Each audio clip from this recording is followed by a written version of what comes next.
In times like these, we need faith that's victorious, and you can walk in it. Welcome to Victorious Faith with Pastor Mark Cowart. Hello and welcome to the broadcast. Good to be with you again today. We're going to be continuing in this series on the power of a surrendered life. And man, I've been getting stirred up just going back over some of these things, because really so much of this is just pulled out of my own life, my and my wife Linda, and way back when we started, and what it took to make it through some of the situations and scenarios that were thrown at us. And so just a quick reminder, take advantage of our free offers. The little mini book entitled The Power of Forgiveness. You can download that free of charge, and then we'll get the hard copy to you. And then we have the daily broadcast is available to you in the formats that are listed on the screen. And I also taught this in Church for All Nations to the live Sunday morning audience, and that's always a powerful thing. I love that, and that's available to you in the formats listed on the screen. We want to get things into your hands that will stir your faith and can really just equip you for what the Lord has for you in your life. And so today we're going to go to 2 Corinthians chapter 4 and verse 17, and we're really talking about, we're taking some lessons from the life of Joseph. It's a fascinating story in the Old Testament, in the book of Genesis. And by the way, if you missed any of the previous lessons, you may want to go and look at those, because there's some powerful things in each one. But Joseph's life is the most perfect Old Testament type and shadow of the life of Christ. Joseph didn't have the how should I say that, blemishes that some of the other types of Christ had. Joseph really was an interesting character, and he went through some real hardship. And I say it this way, if you don't understand the life of Joseph, I don't think you'll ever understand your own life, because your life will be a microcosm of the life of Joseph. In other words, you can look in there and you can learn so many things from his life. 2 Corinthians 4:17. Paul says, "Our light affliction, which is but for a moment, worketh for us a far more exceeding and eternal weight of glory, while we look not at the things which are seen, but the things which are not seen. For the things which are seen are temporal, temporary, subject to change. But the things which are not seen are eternal." And so today's lesson, I want to talk to you about lessons from the pit, okay? Have you ever been in the pit or felt like you've been in the pit? You know, I tell people, I say it kind of tongue in cheek, but PIT stands for Preachers in Training. And so a lot of times, you know, you're headed toward the palace, and then you end up in the pit and you go, wait a minute, I didn't opt for this. I didn't want this. But just remember this, the pit is not your final destination. But one of the greatest lessons I believe that you can learn from the life of Joseph is that your life is never at the mercy of events, circumstances, or people, ever.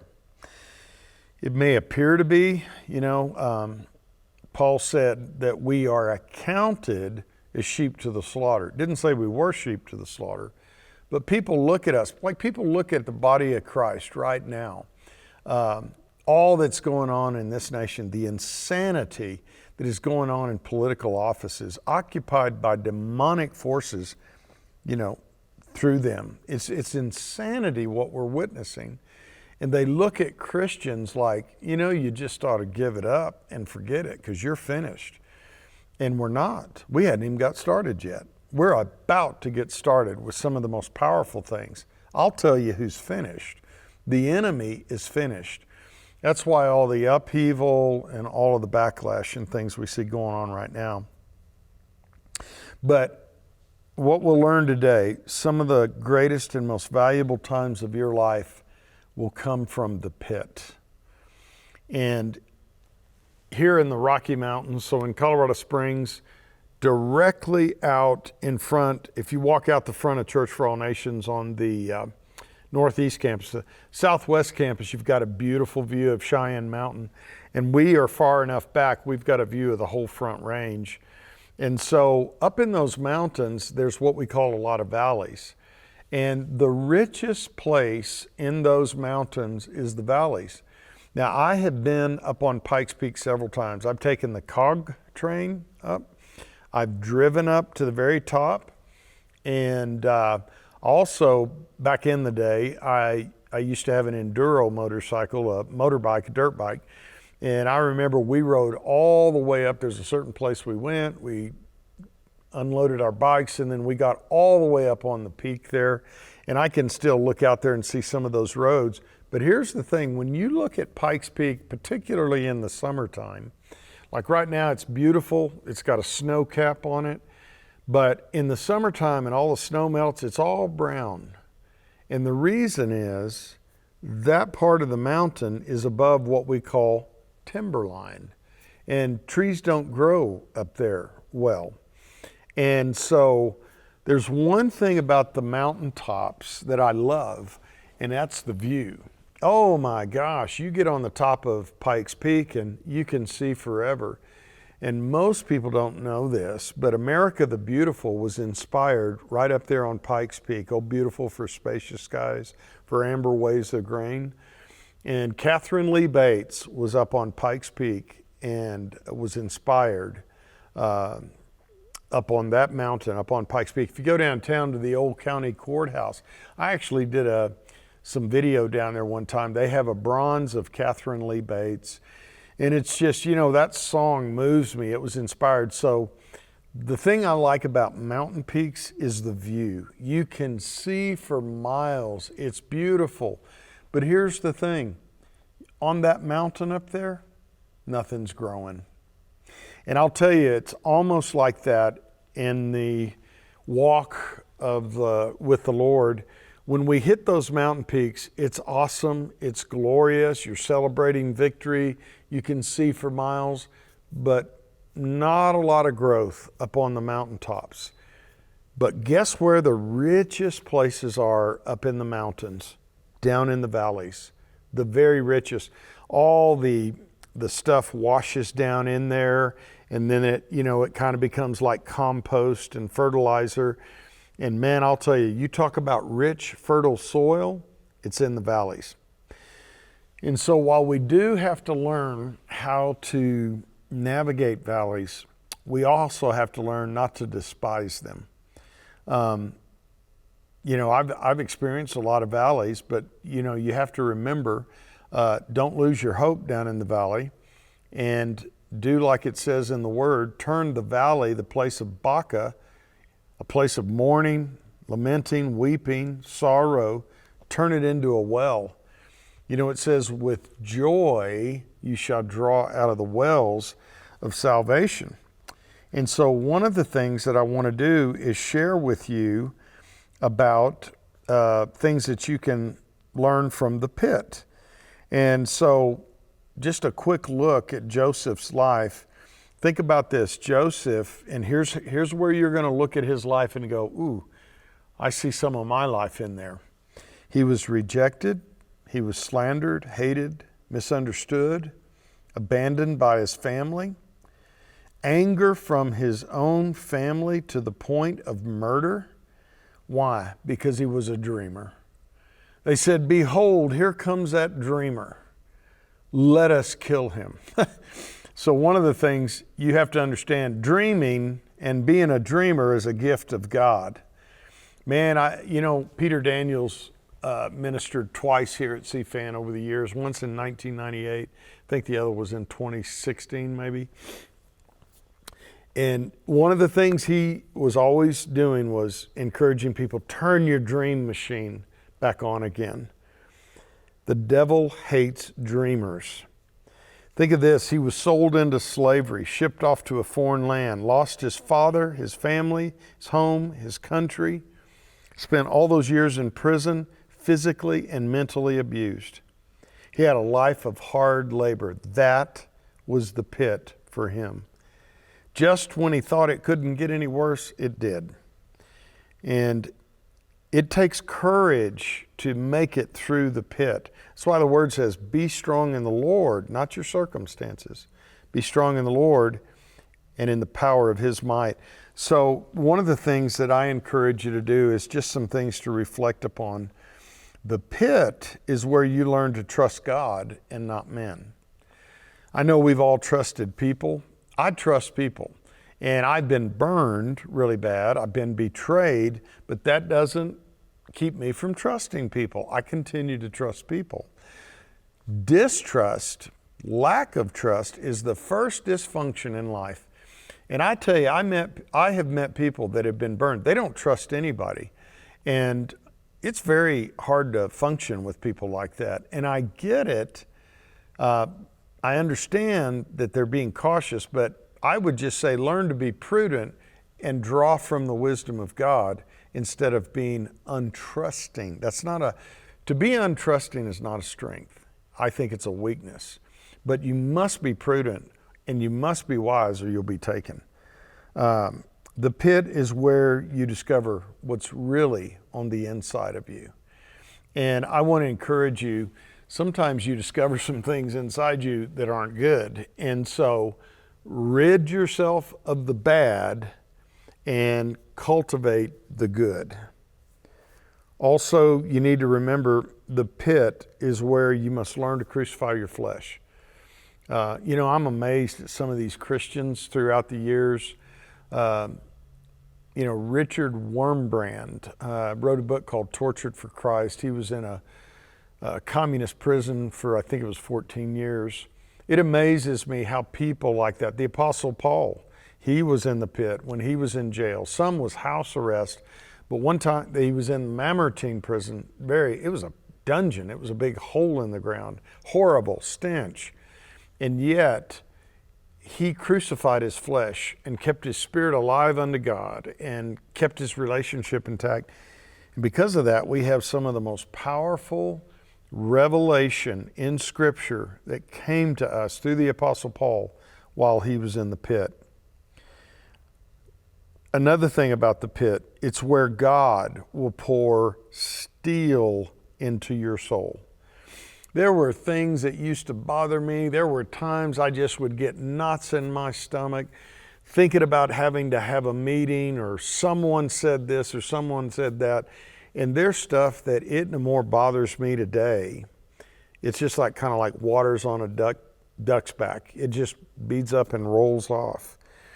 But what you find is this journey on your way to seeing God using you in a great way is there's a lot of things that have to happen to prepare you for your destination.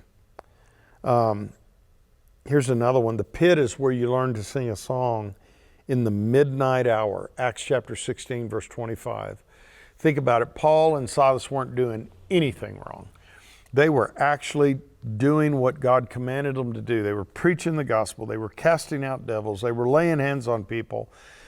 And they ended up getting beaten to a pulp, scourged, their backs ripped open, thrown into prison. And then it says, at midnight, Paul and Silas began to sing praises unto God.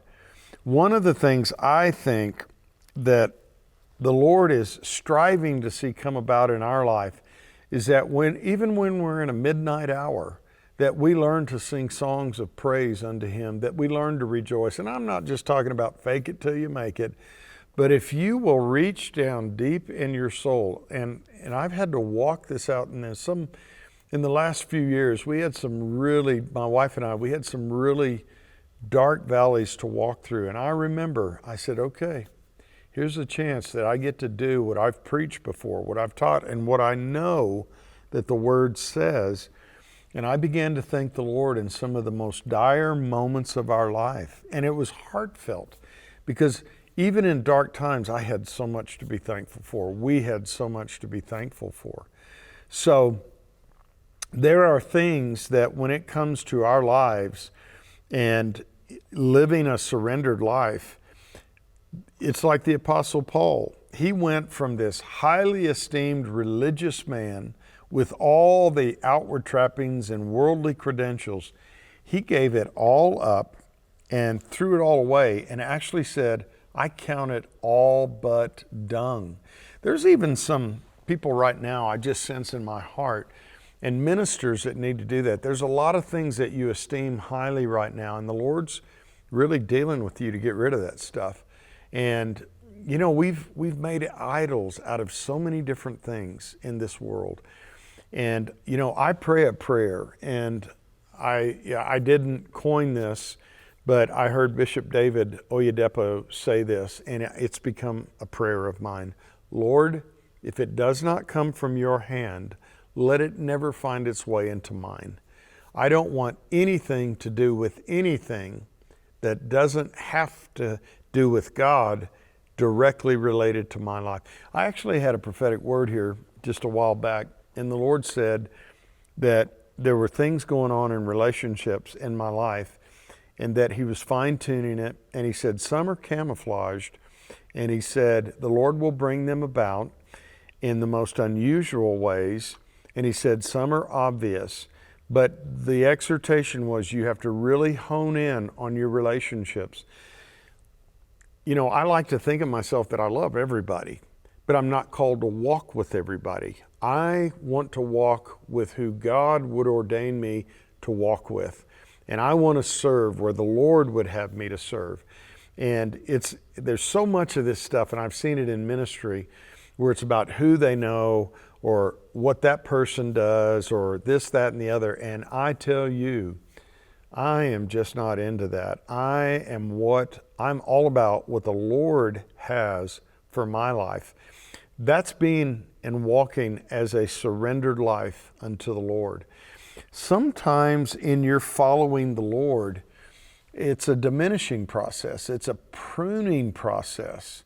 And Jesus said, if you want to find your life, you have to lose it. And He said, if you will lose your life for my sake, the gospel, and it's just obedience to the Lord, He said, you'll find your life.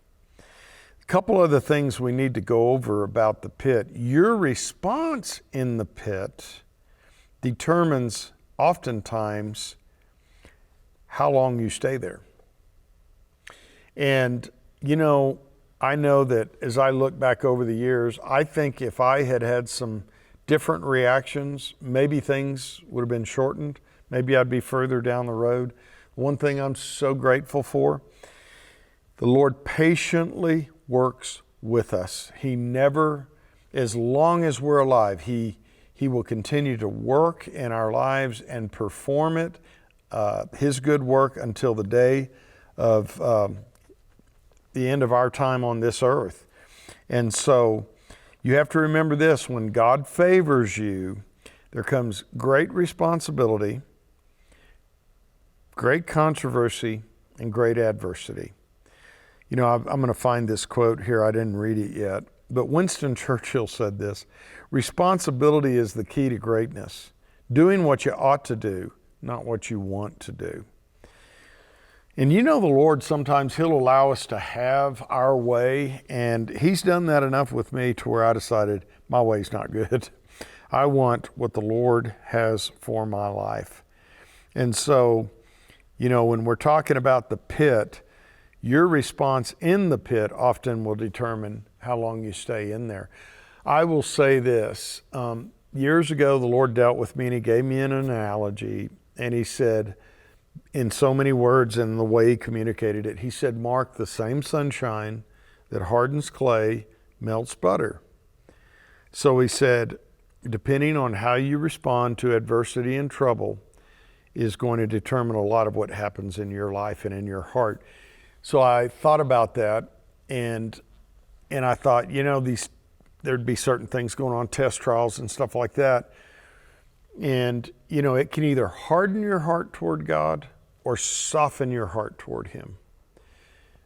Tests and trials can harden your heart toward the devil or soften it toward the devil. A lot of people think, I'd never soften my heart toward the devil. But we inadvertently do if we're not careful, because all of a sudden these things begin to go on and you begin to ask bad questions. Why did this happen to me? How come? Why don't? When are they going to begin to do this, that, and the other? And that alone can really put us on a downward spiral.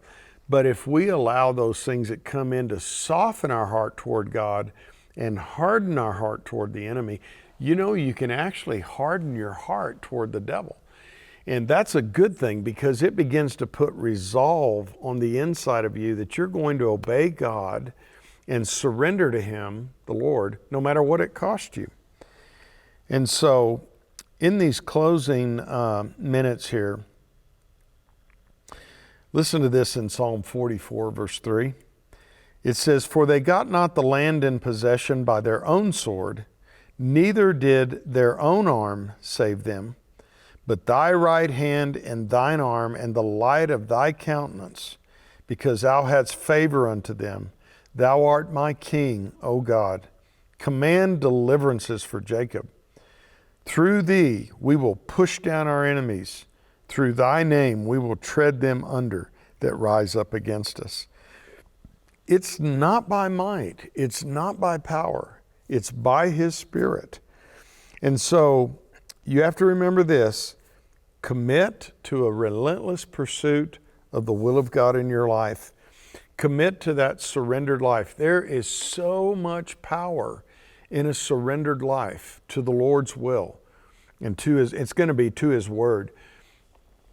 It's easy to agree with God when what He tells you to do is pleasant or He's blessing you, but it takes submission to His will, and that involves suffering. Jesus suffered in the Garden of Gethsemane in order to do the Father's will. It was one of the most painful things that He had ever done and gone through. So before you get discouraged and give up and get angry or stay angry with God or other people, or before you cut and run, before you retreat or whatever, ask yourself this question. On a scale of 1 to 10, how intensely have you sought the Lord? How earnest have you been in seeking the Lord? Because when His Spirit comes, your weakness will disappear. That's one of the most powerful things in my life that I've seen. It's funny because just the week prior to this, it was kind of like a wind tunnel. I had a lot of things lined up, and every once in a while I'll have these weeks where I kind of have to set my sight on the end of the week and then just pace myself, because I know it's going to be early to late, intense things going on, preparation, meetings, and this. And so there's ebbs and flows to that. And I remember one time it was an unusually long day, and when I got in my truck to go home, I felt supercharged. And all I could say and all I could think was, man, He's quickening my mortal body right now. And there's something about it that when you get on key with the Lord, you're surrendered to Him, there's a quickening of your mortal body. It literally, and there's times, I get up extremely early, sometimes way early, and this is not some kind of religious thing to try to prove something to God. It's my most precious times, because if I don't have my time with the Lord, man, you might as well count me dead in the water. I have to have my time with the Lord. It fills me, it strengthens me, it refreshes me, and I don't consider study as my time of intimacy with the Lord. Study is labor, although I enjoy it. I absolutely love study. That's almost recreation for me.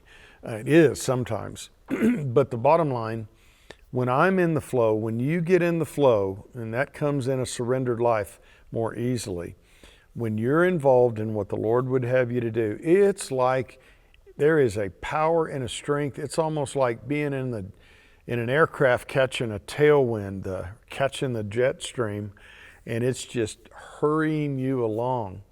So I want to encourage you to continue to study these things, and more importantly, spend time with the Lord. In this Psalm 46:10 is one of my cornerstone scriptures. Be still and know that I'm God.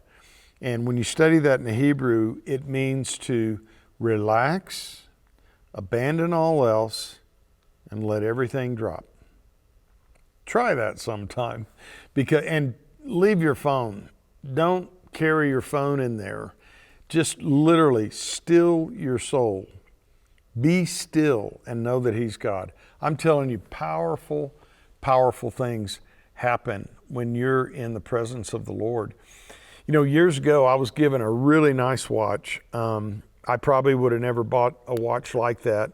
And I'll never forget because I had worn it for some time.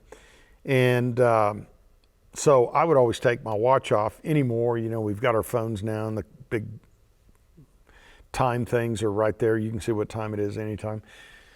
But I remember I used to take my watch off at night and lay it by the bed. And then I had my alarm clock there. And so I remember I had just fallen, starting to doze off, and I opened my eyes and I'd had the watch a while, and I noticed that the dial was luminous and it was glowing so brightly. And I saw perfectly what time it was. And I got to thinking about that. That's the way we are as believers. Jesus said, let your light so shine that others see your good works and glorify your Father which is in heaven. But that light, because it's taking in light all day long, when it gets dark, it shines through the night. And that's the way we as believers ought to be. There's darkness out there, but we are shining as lights in the midst of a crooked and perverse generation. So don't let the enemy steal that quiet time that you have. And in these closing minutes, remember, take advantage of our free booklet, the little mini book entitled The Power of Forgiveness. You can download that free of charge, and then we'll get the hard copy to you.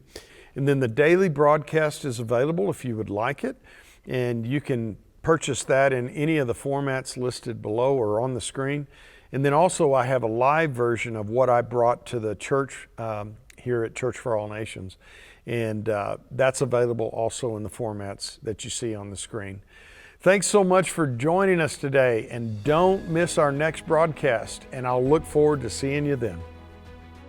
Thank you for joining us for the Victorious Faith broadcast. Our hope is that the Lord spoke specifically to you through today's program. If you have any prayer needs, we have a team that is ready to agree with you in prayer. Just call the number below. We also have some amazing faith-building resources, a mini book that goes along with this series, as well as the entire teaching series on CD, DVD, or USB drive for purchase. Visit the website markcowart.org for more information and to place your order. And be sure to join us daily for more faith-based biblical teaching with Pastor Mark. We were so excited to be with you today. If you live in the Colorado Springs area, I would like to invite you to join us in person at Church for All Nations at either of our locations. And I want to encourage you, we have an incredible children's ministry, wonderful praise and worship, and we would love to get to meet you in person. So if you're in Colorado Springs, come join us for our regular services. Find a campus and connect with us at churchforallnations.com. Join us again next time on Victorious Faith with Pastor Mark Cowart.